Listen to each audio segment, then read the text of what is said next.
You said you're going to make it short. It'll be short. It's a great honor for me to introduce Judge Alaimo. We've been friends for about 50 years. We served together on the bench. He's the United States District Judge, and I was on the Court of Appeals. And I saw him often then, but I'd known him before during his time he was in his law practice in Atlanta, and then he came down here to Brunswick to try a case and decided he liked this area, so he stayed down here and never came back to Atlanta. He is a legend. He's an American hero of the highest order, but he's a great citizen of our country. We hear a lot about immigration. We all argue now about immigration. We seem to argue in our country a good deal over everything. We forget sometimes what a great country we have and what an honor it is to live in the United States. But Judge Alaimo came to this country when he was 2 years old. His father preceded the family, came to Jamestown, New York, found a job because he had an uncle there, and when he got the job he sent for his family, and Tony was 2 years old at the time. That's how he came to be in this country. He was an immigrant, as we all were some way, some connection. All of us have ancestors who were immigrants. Well, he lived in the Methodist section of town in Jamestown, and the priest there, who had been a Catholic priest, but by that time was a Methodist priest, said to Tony's family, his mother and father, you ought to go to school at a Methodist school. So his sisters and his brother, and Tony, all went to Ohio Northern, which is a Methodist school. And as the years went by and Tony was in the war and we got home, and we'll talk about that in a moment, but he wanted to go to law school, and the Methodist school, Ohio Northern, told him he ought to go to a Methodist law school. He picked out Emory. That's how he got to Georgia. So he owes a lot to the Methodist Church, and we owe a lot to the church for doing that. I love the way Tony presides as a judge. He's in total charge at all times. He's got a territory, Brunswick area, and Waycross, but he goes all over the country. The Chief Justice can pick out people to go try hard cases, and he's had a number of the hard cases throughout our country to try. But I like to think of him as not a Sparrow Falls that he doesn't know about the area. I can tell you that. He keeps up this with his home area. He's had a great war experience. He was fortunate after he was shot down and was wounded, he was picked up by the Germans actually, and they took him to the hospital, and then sent him to the prison camp. And one of the things I love about his biography, I was in a group that did a 7-hour videotape of his life, and he said that when he went in the prison door, he looked around and he said, they'll never keep me here. He escaped twice, and each time he was caught, they put him on bread and water for 2 or 3 weeks. And then later on, he was able to get out, and he borrowed the tag. He was in an officers' prison camp, just officers. And he could see that the enlisted men were taken out and working on details. He was in Munich, Germany by this time. So he borrowed Private Goldberg's dog tags and got out as an enlisted man and working on the streets, and he got connected to the underground.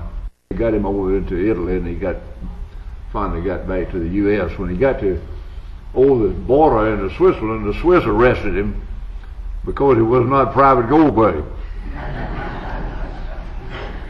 And he got back to the United States, and after being in prison all this time, having been wounded, they said, well, what's my next assignment? I said, get ready to go to Japan. But he didn't have to go when the war ended. He went to law school, came here to practice in a case with WWII Highsmith, who was a brilliant lawyer, and finally decided he'd stay with WWII Highsmith, and that's how he got here. And he has been a great person. He, as a judge, I can say he was here.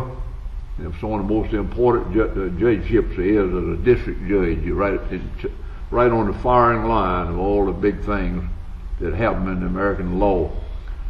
But in his Methodist connection, I want to particularly mention that because the dean there befriended him, and he was the one that told him to go to Emory Law School, but he married Jean, who was the dean's daughter.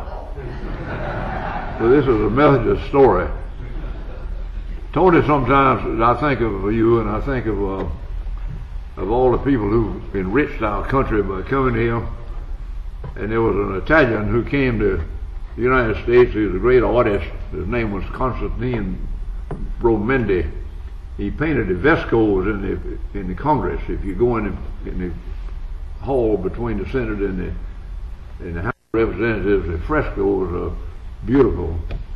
And Bromendi painted those, and he was very proud to have become an American citizen.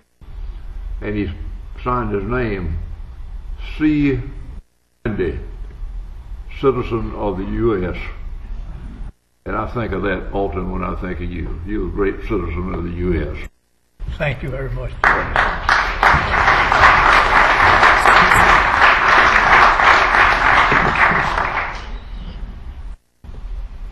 After that introduction, I really ought to sit down. There's not much more for me to say. He's covered it all better than I could. And it was strange that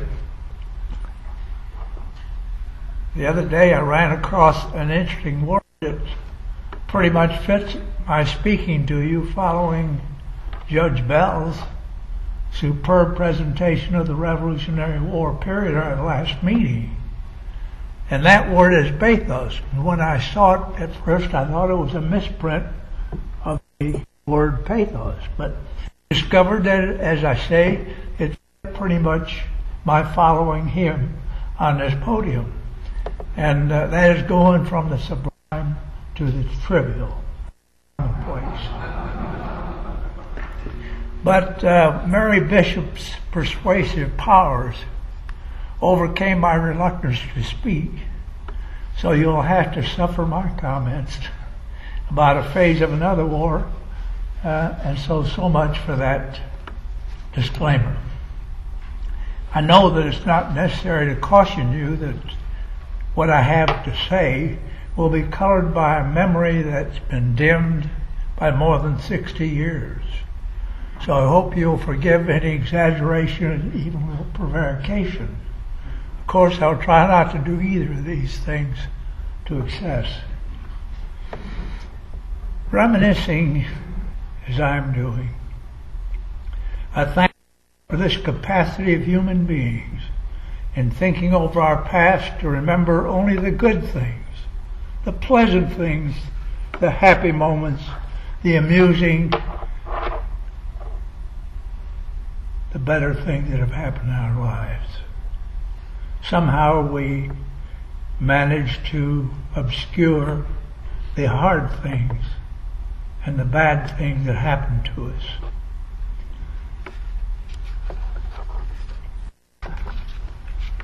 On December the 8th, 1941, a day after Pearl Harbor, I drove up to Selfridge Field, which is right outside of Detroit in Michigan, to enlist in the Army Air Corps for pilot training. And after going through the Gulf Coast pilot training program, I received my commission as a second lieutenant and pilot, and was among a group being sent to MacDill Field in Florida to be involved in B-26 transitional training.